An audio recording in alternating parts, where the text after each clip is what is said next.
I went into 99 Nights in the Forest thinking survival was about skill, about building fast, about knowing what to do. I was wrong. This game is not about skill. It is about how long your mind can handle being hunted, while everything you need slowly disappears. From the very first night, the forest felt wrong. Not empty, not quiet, just waiting. At the start, I had supplies, ammo, food, light, enough to feel safe. That feeling did not last. The early nights trick you. They make you believe you have control. They let you explore. They let you waste resources. And I did. I fired ammo when I did not need to. I stayed out too long chasing loot.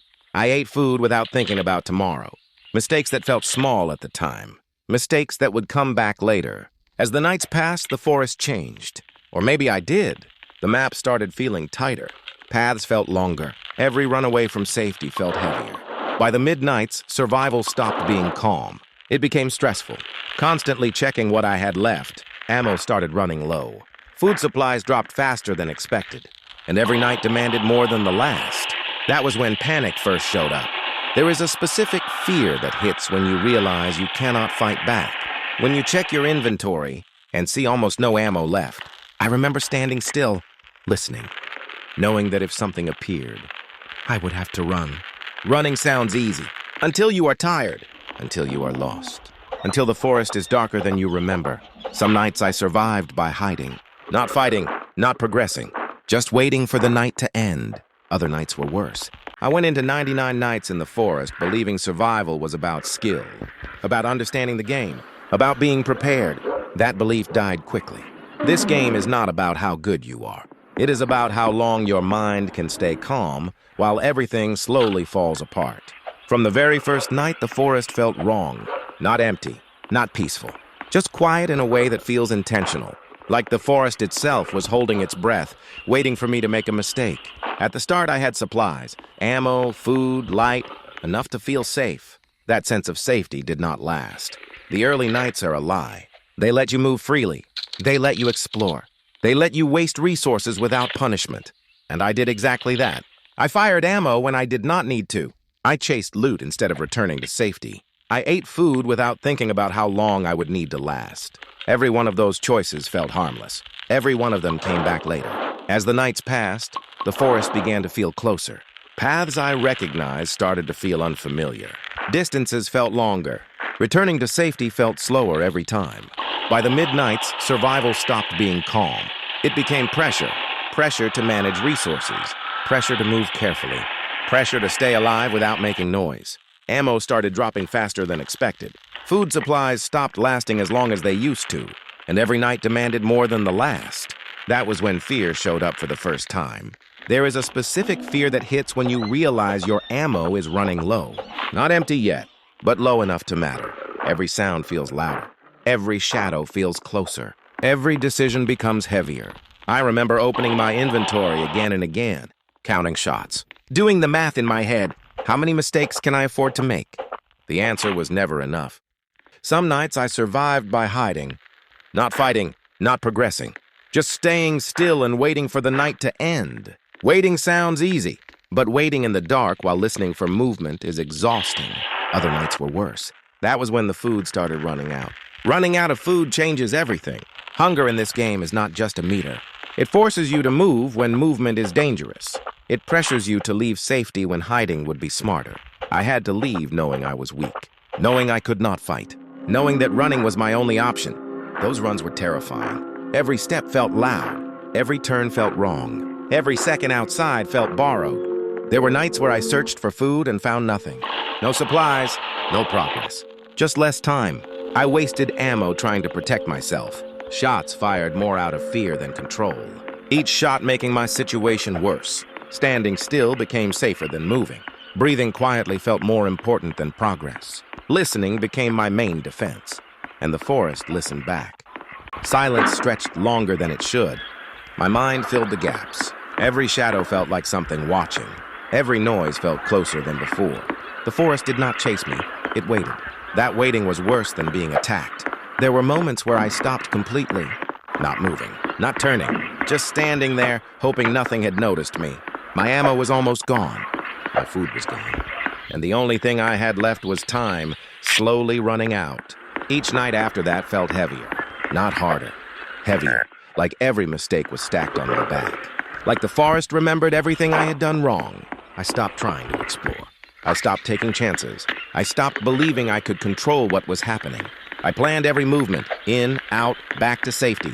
If I failed, I waited. If I had to risk hunger, I risked it, because doing nothing would end the run just as fast. The later nights were unbearable, not loud, not chaotic, quiet. The kind of quiet that makes you feel watched. Every night felt like it could be the last. Every sunrise felt borrowed. I was no longer trying to win. I was trying to last. I kept going even when it felt pointless, even when every instinct told me to stop, to quit, to accept that the forest had already won. Each night blurred into the next. Sleep felt shorter. Darkness felt longer. Time stopped behaving the way it should. The forest started to feel personal, like it knew my patterns, like it understood when I was weak. Paths that once felt safe suddenly felt exposed. Areas I trusted became traps. I would stand still and listen, trying to decide if the sound I heard was real or just my own fear echoing back at me. Running out of ammo changes the way you think. You stop seeing threats as things you can deal with. You start seeing them as things you must avoid at all costs. Every encounter becomes a calculation. Can I sneak past? Can I wait? Can I turn back without being noticed? Most of the time, the answer was no. There were moments where I raised my weapon out of instinct, only to remember there was almost nothing left. That hesitation was terrifying. Knowing that muscle memory could betray me. Knowing that panic could waste the last few shots I had. Food was already gone by then. Hunger became constant. Not sharp, not sudden. Just always there. A quiet pressure pushing me to move when moving was dangerous. Forcing decisions when thinking clearly was almost impossible. I remember leaving safety knowing I should not be outside. Knowing I had no strength left to run for long. Knowing that if something happened, there would be no second chance. Those nights felt endless. Every sound felt closer than before. Twigs snapping, wind shifting, my own footsteps sounding too loud in the silence. I moved slower than ever, stopping often, listening more than acting. There were times I froze completely, standing in the dark, heart racing, waiting for something that never came. And somehow that was worse, because waiting gives your mind time to imagine what could happen. I failed again and again, not always in obvious ways. Sometimes it was wasting time. Sometimes it was choosing the wrong path. Sometimes it was staying outside too long. Each failure stacked. Each one made the next night worse.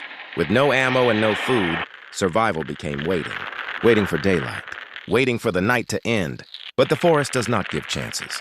It takes patience and uses it against you. I stopped measuring progress in supplies. I measured it in nights survived.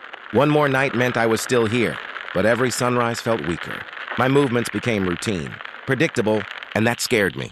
Like something could learn me, like something was expecting me. Sometimes I changed my path just to feel control, just to feel like I was not being watched, even when I knew it did not matter. There were nights where everything felt wrong. Standing still felt dangerous. Moving felt worse. That was when fear hit hardest. Not loud fear, the quiet kind that sits in your chest. The forest never rushed me. It waited. It let exhaustion do the work. It let hunger slow me down. It let fear cloud every decision. I was no longer playing to progress. I was playing to last. Every night felt like a test I had already failed, but was still forced to take again. Stopping felt worse than continuing. As long as I kept moving, even slowly. I still existed, so I kept going. One night at a time, listening, waiting. The nights blended together. Details vanished. Only pressure remained. With no ammo left, every sound felt dangerous. I stopped thinking about fighting. I thought only about silence. Hunger never left. Thinking got harder. Every step felt risky. Some nights I made it back with nothing. No progress. Just being alive, and even that felt temporary. I realized something then. The forest does not need to kill you. It just needs to wait. Because eventually, fear does the rest. If you want more creepy nights like this, don't forget to like and subscribe.